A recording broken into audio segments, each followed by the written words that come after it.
Hi family, welcome to episode 2 of the Enlightened Light Bearer, Sarah Williams, and my vlog.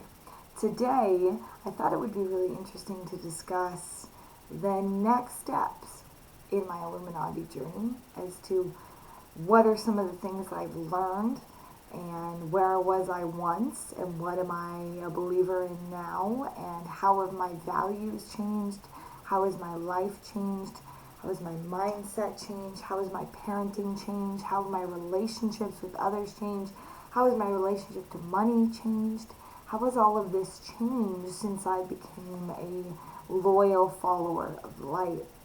So let's get started. So if this is your first episode of my vlog, welcome. My name is Sarah Williams. I live in Wasilla, Alaska. I am an Illuminati member and I am loyal to the light. And so I just thought I would start this vlog as a way to kind of reflect on where I came from, why following the light is something that I recommend to everyone, and why it is just become a powerful transformative force in my life. And so let's go all the way back to June of 2017. June 30th of 2017 was the first day that my mentor, Marco DeGotti, came to me in a text message and recruited me to join the Illuminati. And I was, let's discuss like what I was doing at the exact time when I received that text message. It was June 30th and it was 2017. It should have been my 5-year anniversary of my ceremonial wedding date to my husband. It was, not should have been, it was. I should have been at home celebrating joyously with my happy husband, but I wasn't. What I was doing was I was walking into my girlfriend's house to spend the night with her. I was cheating on my husband. I was adulterous. I was having an affair with a woman. And I somehow justified it as polyamory or that I could love many people and that I was, I was just different and that was just who I was and that was okay and everybody had to accept that. And I was very selfish. Oh, was I very selfish. I was still in a stage of my life where I ran through my life, didn't care who I hurt, just was like all about me. As a parent, back then, my son at that time was 3, and I was just about to turn 4, actually, at that point. And I was just doing my best. We only learn how to parent based on how our parents parented us. Unless we make a focused effort on, I'm going to learn how to parent. So I'm going to read books, I'm going to observe other parents, I'm going to find someone to model. Unless you do that, you simply know how to parent based on how your parents parented you. Well, I had one parent who was abusive, verbally, physically, emotionally, mentally, sexually, and an alcoholic. I had another parent who was my mom, and my mom was very codependent, and my mom had been a victim of domestic violence. She had been, she was a great mom. She was a loving mom. She was a kind mom. She told me that I could do anything. She raised me as best as, she could with my stepdad. And my stepdad was a great, kind, loving father. But I had much of the damage that had been done by my biological father in my patterns of life was all before I was 11. And so I had really had no awareness though, or, I didn't go to see a counselor, I didn't have any therapy, I just, whatever, that's just what it is. So I had daddy issues all my life, right? I ended up marrying men that in some way emulated my father, of course, because that's what we do if we're not healed. And so as a parent, when I came to become a parent, I was like, I'm going to be a good mom, right? I'm gonna, care for my child, and I'm gonna love my child, and I'm gonna make sure that he eats good foods, and I'm not gonna I'm not gonna raise a picky eater, and I'm not gonna, do these things, right? But at the same time that I was becoming, I was a parent, my child was 4, the first, pretty much, not the first year of his life, but the next 3 years of his life was all caught up in my cannabis dreams. All caught up in me learning that cannabis was medicine, and that it just made me feel normal, and that I could just, man, it made me more fun. It made me just have, lose my inhibitions. Like, it was like, come on, like I could play with my kid in ways that I couldn't sober, but I could high. And so when I was taking it for just the like social anxiety aspect of reducing my depression, my anxiety, and elevating kind of my mind and my soul and my spirit, man, everything was good. But then when I tried to, when I was in a car accident, 2016, and I disc herniated my C5, C6, T1, T2 of my spine to the left, I started to use cannabis for pain management. And where I began to learn the problem was that with Tylenol or with any type of opioids or anything like that, you've got a consistent set dosage, right? You pretty much can guarantee your experience every time. But with cannabis, you can't do that. And so whether you had flour or whether you had concentrates, or me, whether I had edibles or butter or whatever I had, coconut oil, I just was immersed in the culture, and I just had all sorts of different things to try. And so this is what my highs were like, and this is what my lows were like, right? And so this whole process began to develop schizophrenia in me, and it began to pull out this bipolar disorder, and I had no idea. Like, all I knew was that it was so sad that my life was not what I wanted it to be. I wanted a happy husband who was okay with me loving a woman. I wanted to have a job, and I wanted to have like a career that was fulfilling, and I wanted all these things, but like they weren't there. And no matter how hard I worked, there was no breakthroughs coming. Now, I had no idea about spirituality at this time. I had no idea about souls, and I mean, I'd started to experience a bit of like awareness of the universe in 2006 when I read The Secret, or rather I watched the movie The Secret, and I began to kind of work with the law of attraction, and what you think about, you bring about, and dream boarding and all of that stuff. And we saw a powerful move of that process in 2014 rather, when we had dream boarded this house and this travel trailer and paying off debt and all of these things on this big cardboard, as I call Christmas cardboard. And within a year, they were all done. And we were like, we expected it 3-5 years. We were unemployed. We were living in this broken down house. And all of a sudden, we had a house on a lake, and just powerful things. And neither of us believed in God. We were just like, oh, well, that's just intentional living, right?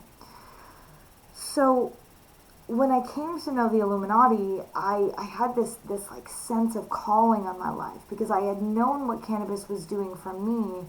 And I just knew that it was a worldwide medicine, because I was a human and I had an endocannabinoid system, and so do you, and therefore everybody could benefit from cannabis. And so, but where I wasn't willing to take any type of notice was that I was abusing the substance. I wasn't willing to take notice that I was unwilling to get a job, that I was letting my pain and my suffering and all of that just wrap me up in this place where I wasn't even capable of going out and getting a job. I was so in pain all the time, whether it was a physical body pain that was all over rampant in my lymphatic system or in my neck, or whether it was emotional depression because I was in a marriage that just sucked. Like, it sucked. It was rampant with adultery on both sides.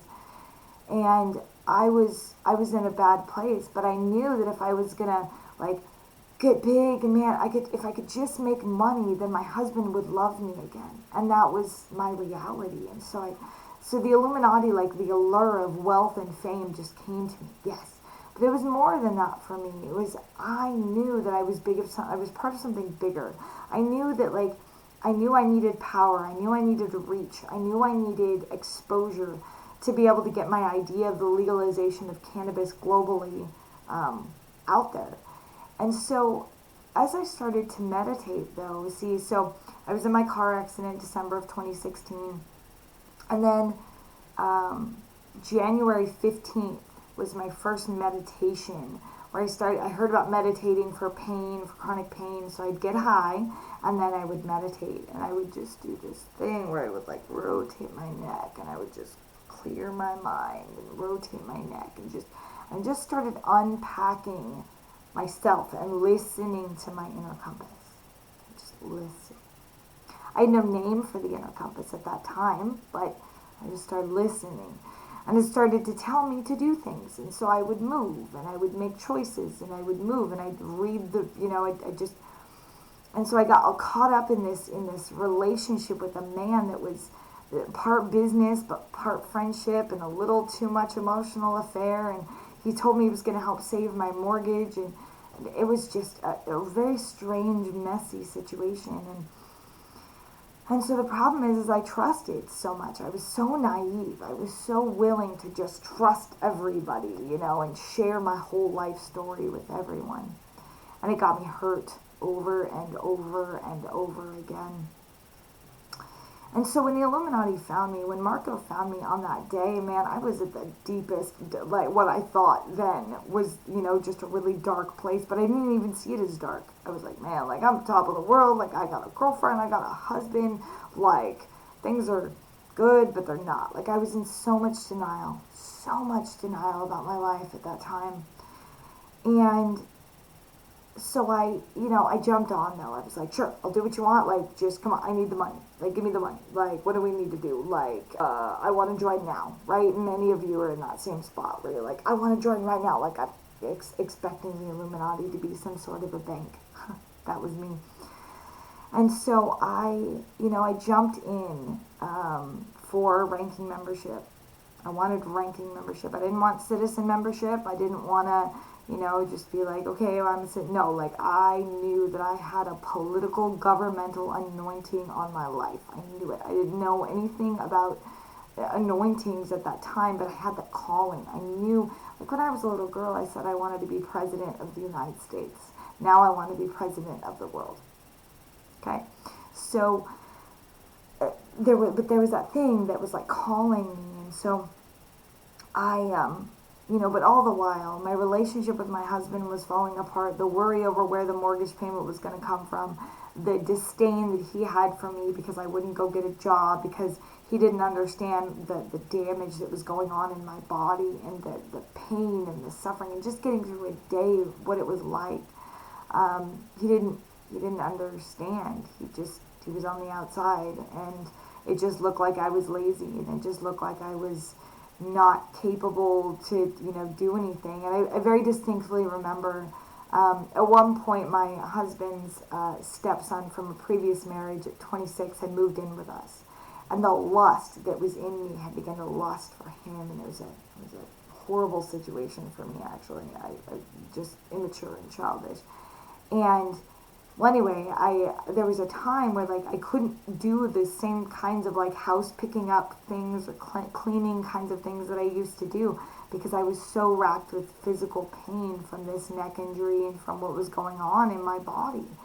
And so I remember walking around the house, just tears, like sobbing tears, and just in so much pain, and trying to like pick up stuff and put it, and then my husband's like, go hit the nail, like angry at me because I needed to go, just get some medicine. So I go and I, take some concentrates, I dab and do a little yogatation is what would start to happen, where my body would like start to pop and move in like weird mind body separations. And I don't know, we started calling them yogatations. And 10 minutes later I walk out, I'm smiling, and I was like, I can take on the world, like come on, I'm clean, let's do this. And so I felt normal again. So cannabis became this addiction for me, this dependency, where it was the only thing that made me feel normal. No pharmaceuticals could touch it. It was a mind, body, soul medicine for me. Well, I began to follow the light, and I began to get mentored, and then I took like between like June to July, like I talked to Marco, and then he told me don't talk to anyone else, but then I didn't have any sense of loyalty at all. So the next time somebody came in another text message, I just followed. And that's what I did for a good long while until I said, that's it, I'm sticking with Marco.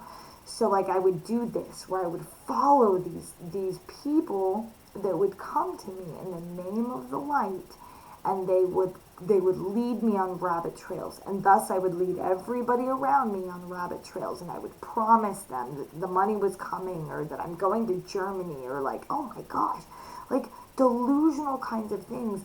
But like people that, like, I just, because I was trusting, because I was so desperate for just money and being rescued from this darkness, thinking that I would be it would be an instant kind of healing. And so I ran after that, and you know I read the Illuminatium. I read Illuminations, and again, like I said last video, that my family would tell me I was being scammed, but they hadn't actually read the book, So I'd be like, come on, like read the book. Until you read the book, I don't take your advice. I'm sorry, that's it. And then on a fateful night in August of 2017, Marco walked me through a cleansing ceremony, and because I was practicing witchcraft at the time, that was the first night I called the name of Satan 6 times out in front of my yard. And I remember very distinctively thinking to myself, well, Jesus Christ hasn't done anything for me, so let's do this. Let's call this guy's name. Okay, that was a thought in my brain. I'm sorry, Lord, forgive me. And so I started to walk that out. And yet life didn't get better. Life got worse. Life got worse. Things kept falling apart. The light was not in Lucifer, but I didn't know that. I thought the more, just worship more. Worship the 4 princes of hell more. That it'll somehow bring me light. And it got worse. And I left my husband. And I became homeless. And traveled through a period of sleeping on my parents' couch and sleeping in a car and coming home or coming, back to my house to be daycare for my son all day, and then go back to, sleeping who knew where at night, just so that I could keep moving forward. And that that time was so hard on me because I was so depressed and I was so emotionally shameful for what it was that I had done and where I was, and yet, my husband hated me, so there was no going back. There was no but I had no concept of repentance back then either, or even making amends or recovery or any of that stuff. I was just trying to survive and get through my day and listen to the demons or the angels depending on how high I was. And so I walked through just so much, and I can step back now and I can say, okay, look, I didn't know how to love. I didn't know how to love unconditionally. I didn't know how to be understanding. I didn't know how to have compassion. I didn't understand the interconnectivity of you to me and us to everyone else. I had no idea. No idea. I didn't fully understand vibrational energies or spiritual connections or spiritual warfare. I didn't understand that at all. Now I do, praise God. It's the only way I'm sober. It's the only way I fight my battles. But I didn't understand it back then. And I had so much anger in me, and I had so much, I was so selfish. And so through that process, of course, then, I wasn't the best parent. I did my best, but I raised a picky eater because I didn't take the time to sit down with him and say, okay, let's try some bananas, let's try some this food and that food and that. I just said, here's a bottle, like drink something. And we went from bottle to chicken nuggets and french fries. And so shamefully, I've struggled to reprogram my child because over the past 3 years now that I've been separated from my husband, It's been a battle. 2 years of it homeless. And a year, 9 months of it in a dry cabin, which if you've never lived in a dry cabin, let me tell you, it sucks. Especially if you're doing it alone, and if you're struggling with a mental health illness where you have demons that tell you that you're a piece of shit and that you should die. So dealing with suicidal ideations was one of the most amazing things that Jesus healed in me. And so I've learned, since coming to know Christ, since choosing to follow the word of truth out of the Bible, since choosing to follow the 10 Commandments, since choosing to worship and praise the Lord and use Scripture to fight my battles instead of substances, my life has drastically changed. I got better. I finally got a doctor to listen to me. We did a hysterectomy in February of 2019, and instantly my health improved. It was insane. I've been telling them that was the problem, but they wouldn't listen because cannabis. Whoa. And so my health got better, and my living situation got better, and yet I got homeless again, and then I got living in an RV again, and I was just like, I was tossed to and fro, but yet I was still going to church, I was still worshiping God. I was like, this is it. Well then, on August 11th, everything changed. August 11th, 2019, I decided to get sober. I had given everything else. I had surrendered my will of everything else to the Lord. Not the weed. I wouldn't give cannabis up. I needed it. I was so dependent on it. Just every night I had to get high. I had to do these yogatations because it's how I connected to spirit. Well, on August 11th, I found myself sitting in my husband's house, staying there because he had to work early in the morning, and so I was sleeping in this bunk bed with my son. And I was in one room getting high. He was in another room getting high. His dab rig set the fire alarm off, and and we're laughing about it, and then we go back to our respective rooms to get high. And previously that Sunday, my pastor had said, there's no high like the Most High. He can hear you. Trust him.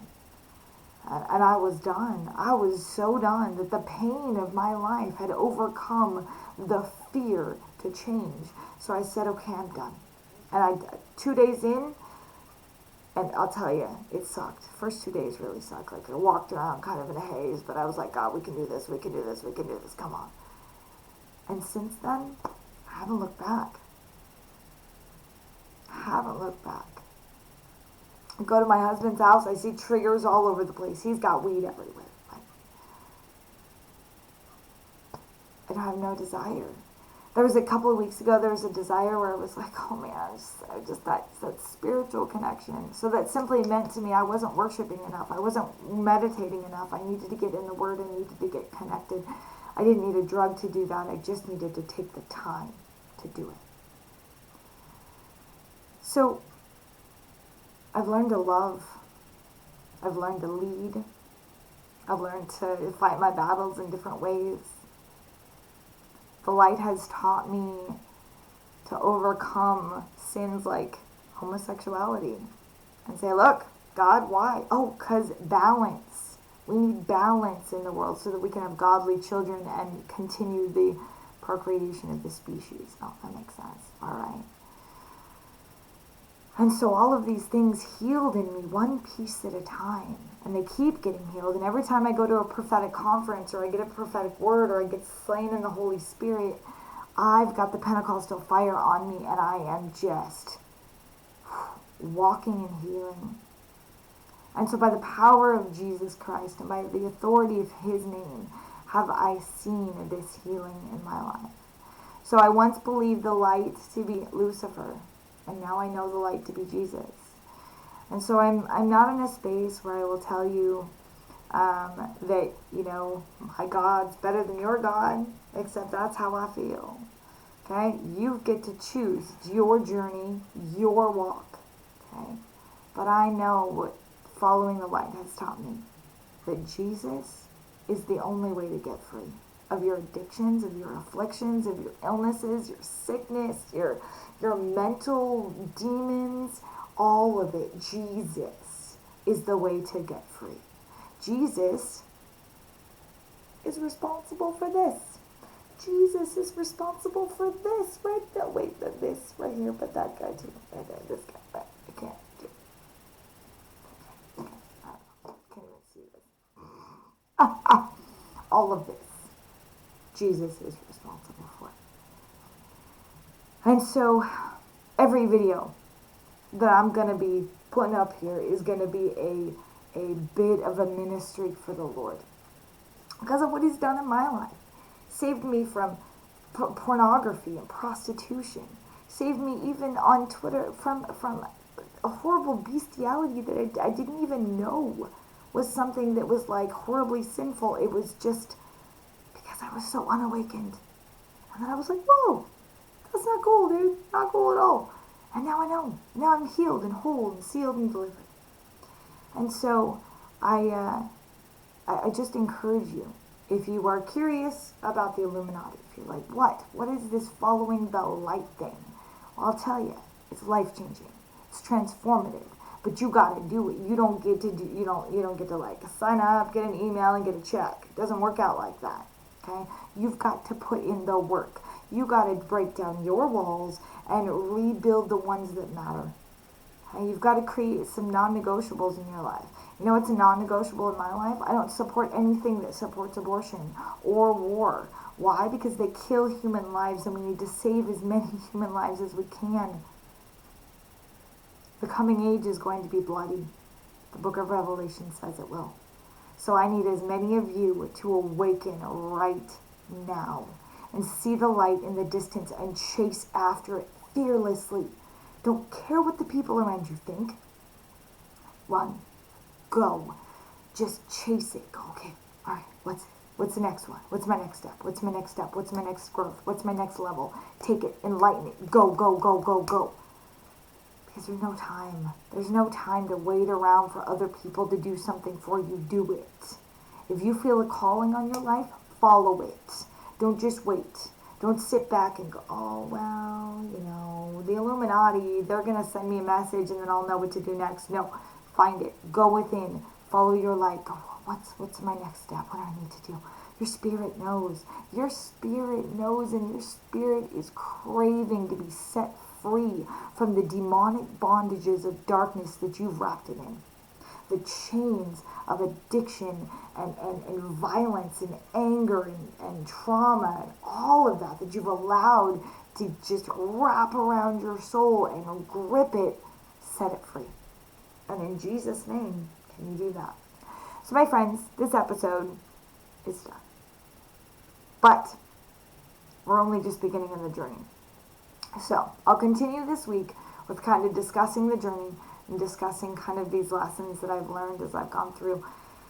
And so if you're interested in following the light with me and changing the world and saving our planet and our people, please visit illuminatiofficial.org and Hemp for Healthcare. Over there. Wait. There. Hemp for Healthcare.com. Hempforhealthcare.com. Buy hemp. Save our planet. Support my mission to revolutionize Alaska's economy with hemp and build industrial hemp prison programs and hemp houses for the homeless. All which came as a result of my struggles, my walk with following the light, and how I want to powerfully give back to the people of Alaska. So until next time, my friend, may the Lord bless you, may He keep you, may He shine His face upon you, and may He give you peace. Hail the light, and God bless.